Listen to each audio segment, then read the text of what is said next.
C Mas Katro. Ini ada permintaan lagu Tak Tungtang wis garap rung. Tak tungtang sing rong ngades kuwi to. Iya. Aku malah rung mudeng kok. Aku belum mandi ngono kae lho, tak tungtang. Iya toh tak Mas, tungtang lagunya ngono. itu. Lagu kemprak Oh, iya. kayak iki kok ya. Mun garap toh Mas Kembar? Oh dereng, ngapunten Mas. Aduh, urung C urung lainnya garap. napa Mas? Banyu Langit. Oke, Banyu Langit, dipinangkani. Pikir Keri. Pikir keri gubuk asmoro. Ora nek iki kulino. Iya, satu persatu minangkani panjon saking kanca-kanca nggih. Segenap tamu dengen kawula muda bersama rekan-rekan Tina Suara. Banyu Langit. Tembang perdana Banyu Langit. Mungkin Masnya monggo ikut nyanyi. Spesial ke Bapak Litmas, Bapak Ansim nggih maju mriki yang mau menyumbangkan lagu Mas Yanto mungkin. Sarang-sarang sama-sama Tina Suara Pancen Gaya. Halo bro. Adik. Suara angin, angin sing ngeridu ati.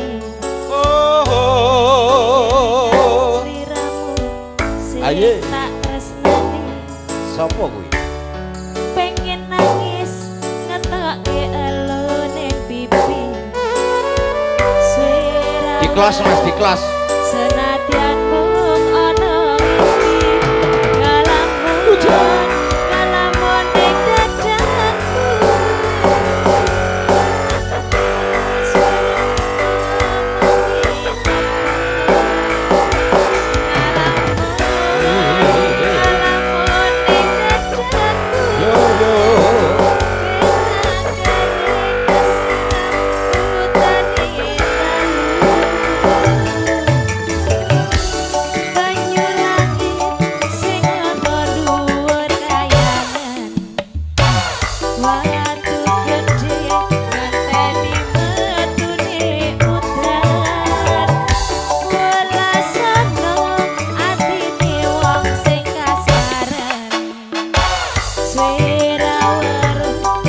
Kita goyang lagi, bro. Mas Rewel.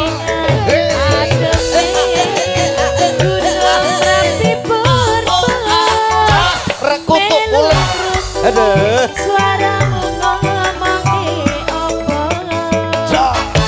ademe gunung Merapi Purba sing lagran Wonosari Yogyakarta.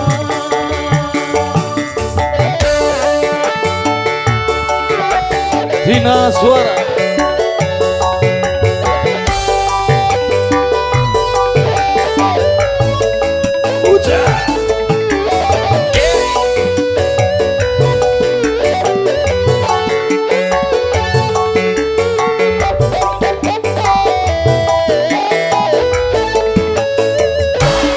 Janji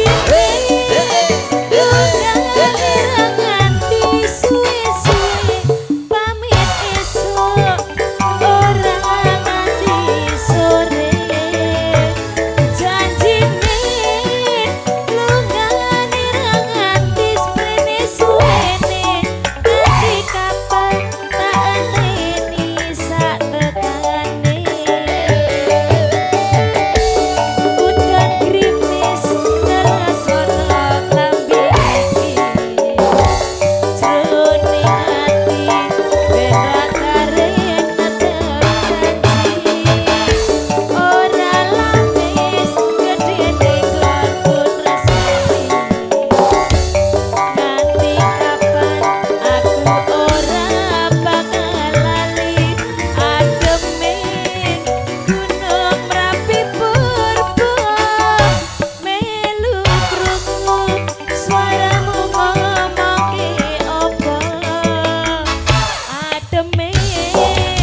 Mas Katrok, monggo.